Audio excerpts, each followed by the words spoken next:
Hi everyone. Today also we are going to watch further one more video regarding one word different meaning. Please closely watch this video because I brought it up some interesting and surprising words this video. So don't skip the video. Please watch until the end. Before see those words, welcome to the channel. This is Gopinath Subramaniam. As I always says, if anyone watching without subscribing, please do subscribe and hit the like button if the content is more valuable. Yes, shall we see the words? Let's begin.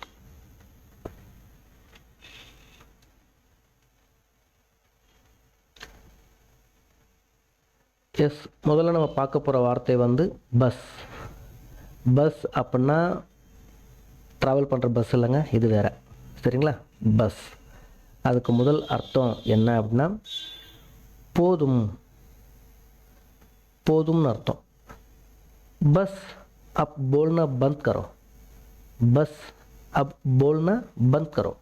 போதும், இப்பொழுது பேசுவதை நிறுத்து. போல்னா அப்படின்னா பேசுறது, பந்த் அப்படின்னா நிறுத்து அப்படிங்கிற மீனிங்கில் வரும். ரெண்டு மீனிங் இருக்கிறதுக்கும் பந்த் அப்படின்னா அடைக்கிறது, கடை அடைக்கிறது, சிஸ்டத்தை ஆஃப் பண்ணுறது, வண்டி ஆஃப் பண்ணுறது. அதே நேரத்தில் பேசுவதை நிப்பாட்டுங்கிறதுக்கும் இந்த பந்த்ங்கிறத யூஸ் பண்ணுவாங்க. அப் போல்னா பந்த் கரோ, போதும் இப்பொழுது பேசுவதை நிறுத்து. பஸ் அப்படின்னா போதும் அப்படிங்கிற ஒரு மீனிங் இருக்குது. ரெண்டாவது மீனிங் என்ன அப்படின்னா மட்டும், ஒன்லி. பஸ் और 2 दिन की काम है, बस और 2 दिन की काम है. இன்னும் 2 நாள் வேலை மட்டும்தான் இருக்கிறது. பஸ் और 2 दिन की काम है, இன்னும் 2 நாள் வேலை மட்டும்தான் இருக்குது அப்படின்னு சொல்லும்போது இந்த பஸ்ங்கிற வார்த்தையை யூஸ் பண்ணாங்க.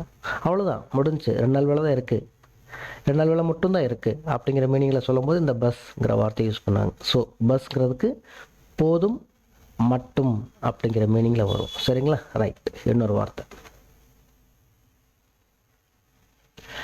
அச்சா. அச்சாங்கிற வார்த்தையை நீங்கள் அடிக்கடி கேள்விப்பட்டிருப்பீங்க. அதுக்கு முதல் அர்த்தம் என்ன அப்படின்னா நல்ல. மோகன் அச்சா லட்கா ஹே, மோகன் அச்சா லட்கா ஹே, மோகன் நல்ல பையன். அச்சா லட்கா அப்படின்னா நல்ல பையன் அப்படிங்கிற ஒரு மீனிங். ரெண்டாவது வந்து நன்றாக. சீதா அச்சா காத்தி ஹே, சீதா அச்சா காத்தி ஹே, சீதா நன்றாக பாடுகிறாள். அச்சா காத்தி அப்படின்னா நன்றாக பாடுகிறாள். ஸோ அச்சாங்கிற வார்த்தைக்கு நல்ல, இன்னொரு அர்த்தம் வந்து நன்றாக. கிட்டத்தட்ட ரெண்டுமே ஒரே மீனிங்கில் இருக்கும், ஆனால் சின்ன டிஃப்ரெண்ட்டாக இருக்குது. சரிங்களா? ரைட். மோகன் அச்சா லட்கா ஹே, மோகன் நல்ல பையன். சீதா அச்சா காத்தி ஹே, சீதா நன்றாக பாடுகிறாள். ரைட். அடுத்த வார்த்தை உத்தர். உத்தர் அப்படிங்கிற வார்த்தைக்கு முதல் அர்த்தம் என்ன அப்படின்னா பதில். பிரசன்னோக்கே சஹி உத்தர் தோ. பிரசன்னோ அப்படின்னா கேள்விகள், கேள்விகளுக்கு. எப்படி உத்தர் அப்படின்னா பதில்னு அர்த்தம் இருக்கோ, அதே மாதிரி பிரசன்னோ அப்படின்னா கேள்வின்னு அர்த்தம். பிரசன் அப்படின்னா கேள்வி, பிரசன்னோ அப்படின்னா கேள்விகளுக்கு புரல். பிரசன்னோக்கே சஹி உத்தர் தோ, சரியான பதில் கொடு. கேள்விகளுக்கு சரியான பதில் கொடு. நீங்கள் ஏதாவது ஹிந்தி கொஸ்டின் பேப்பர் ஏதாவது எடுத்து பார்த்தீங்கன்னா கண்டிப்பாக இந்த பிரசனங்கிற வார்த்தை இருக்கும். பிரசன்னோக்கே சஹி உத்தர் தோ, கேள்விகளுக்கு சரியான பதில் கொடு அப்படிங்கிற மீனிங்கில் வரும். உத்தர் அப்படின்னா பதில் அப்படிங்கிற ஒரு அர்த்தம் இருக்குது. ரெண்டாவது அர்த்தம் வந்து வடக்கு. उत्तर प्रदेश भारत के उत्तर में है. उत्तर प्रदेश, उत्तर प्रदेशम भारत के उत्तर में है, பாரதத்தின் வடக்கில் உள்ளது. உத்தர் அப்படின்னா வடக்கு, உத்தரப்பிரதேஷ் அப்படின்னா வடக்கு பிரதேசம் அப்படிங்கிற மீனிங்லேயே இருக்கும். ஸோ உத்தரப்பிரதேஷ் பாரத் கே உத்தர் மே ஹே, பாரதத்தின் வடக்கில் உள்ளது. ரைட். அடுத்த வார்த்தை கூன். கூன் அப்படின்னா அதுக்கு முதல் அர்த்தம் ரத்தம். ரத்தம். கூன்னா ரத்தம். நீங்கள் ஒரு விளம்பரம் ஏதாவது இந்த கோல்கேட் விளம்பரமாக என்ன விளம்பரம் தெரியலை, அதில் ஒரு பொண்ணு வந்து ஆப்பிளை கடிக்கும். அப்போ அந்த ஆப்பிளில் வந்து கொஞ்சம் ரத்தம் இருக்கும். அப்போ கூன் அப்படின்னு சொல்லுவா அந்த குழந்தை. அந்த விளம்பரம் ஹிந்தியில் பார்த்தீங்கன்னா உங்களுக்கு புரியும். கூன் அப்படின்னா ரத்தம். घाव से खून बग रहा है, घाव से खून बग रहा है. घाव से அப்படின்னா காயத்தில் இருந்து ரத்தம் வெளியேறி கொண்டு இருக்கிறது. கூன் பக் ரஹா ஹே, கூன் ரத்தம், பக் ரஹா ஹே அப்படின்னா வெளியேறி கொண்டிருக்கின்றது. காவ் நல்லா கவனிங்க, உச்சரிப்பு ரொம்ப ரொம்ப முக்கியம். நம்ம ஏற்கனவே பல தடவை பார்த்துருக்கோம். காவ், காவ் அப்படின்னா கிராமம் அப்படின்னு பார்த்துருக்கோம். இந்த உச்சரிப்புக்கும் நிறைய வித்தியாசம் இருக்குது. காவ், காவ் சே கூன் பக் ரஹா ஹே. இந்த காவ்ங்கிற வார்த்தை இங்கே போட்டிங்க அப்படின்னா தப்பான அர்த்தமாயிரும். காவ் அப்படிங்கிற உச்சரிப்பு இங்கே வந்துச்சு அப்படின்னா தப்பான அர்த்தமாயிரும். ஸோ நீங்கள் எழுத்துக்களை படிக்கும்போது கவனமாக உச்சரிப்பையும் படிங்க. அதை நல்லா மனசில் நிறுத்திக்கிட்டு நீங்கள் வாசிக்க ஆரம்பிச்சிங்கன்னா உங்களுக்கு அந்த சென்டென்ஸ் தப்பாக ஆகாது. சரிங்களா? ரைட். காவ் சே கூன் பக் ரஹா ஹே, காயத்திலிருந்து ரத்தம் வெளியேறி கொண்டிருக்கிறது. அந்த உச்சரிப்போட வித்தியாசத்தை காட்டுறங்கிறதுக்காகத்தான் இந்த காவ், காவ் அப்படிங்கிற மீனிங்கை ப்ராக்கெட்டில் போட்டிருக்கேன். இந்த காவ்ங்கிற வார்த்தையை ப்ராக்கெட்டில் போட்டிருக்கேன். சரிங்களா? எவ்வளோ பெரிய மிஸ்டேக் ஆகும் உச்சரிப்பு தப்பாக இருந்தா அப்படிங்கிற ஒரு அர்த்தத்துக்காக தான் போட்டிருக்கேன். சரிங்களா? மற்றபடி வேறு எதுவும் இல்லை. ரைட். இன்னொரு வார்த்தை வந்து கொலை. खून அப்படிங்கிறதுக்கு கொலை. जो खून करता है वो खूनी कहलाता है, जो खून करता है वो खूनी कहलाता है.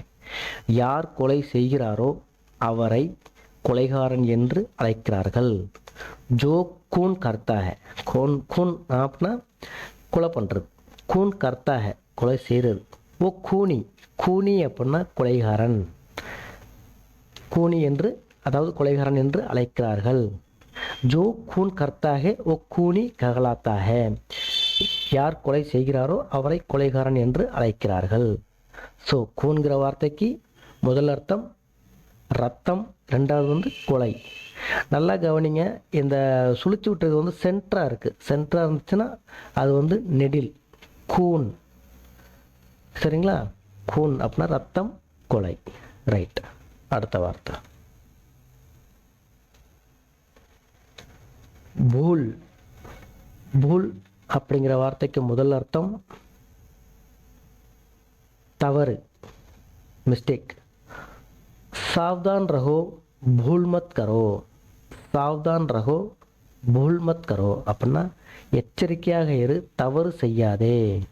பூல் மத் கரோ, பூல் கரோ அப்படின்னா தவறு செய் அப்படின்னு அர்த்தம். இந்த மத்துங்கிற வார்த்தை வந்ததுனால அது எதிர்ப்பதமாக மாறிடுச்சு, செய்யாதே. நம்ம ஏற்கனவே மத்கிற வார்த்தை பார்த்தோம் இல்லையா? ஸோ கூடாதுங்கிற மாதிரி பார்த்தோம். ஸோ பூல் மத் கரோ, சாவ்தான் ரகு பூல் மத் கரோ, எச்சரிக்கையாக இரு, தவறு செய்யாதே. ஸோ பூல்ங்கிற வார்த்தைக்கு தவறு அப்படிங்கிற ஒரு அர்த்தம் இருக்குது. இன்னொரு அர்த்தம் என்ன அப்படின்னா மறதி. आप ये बात भूल मत जाइए, आप ये बात भूल मत जाइए. நீங்கள் இந்த விஷயத்தை மறக்காதீர்கள். ஆப் நீங்கள், ஏ பாத் இந்த விஷயத்தை, பூல் மத் ஜாயியே மறந்துடாதீங்க. பூல் ஜாயியே அப்படின்னா மறந்துடுங்க அப்படின்னு அர்த்தம். இந்த இடத்துல மத் வந்ததுனால மறக்காதீங்க அப்படிங்கிற எதிர்ப்பதமாக முடியுது. ஆப் எக் பாத் பூல் மத் ஜாயியே, நீங்கள் இந்த விஷயத்தை மறக்காதீர்கள். பூல் அப்படின்னா தவறு, மறதி. ரைட்.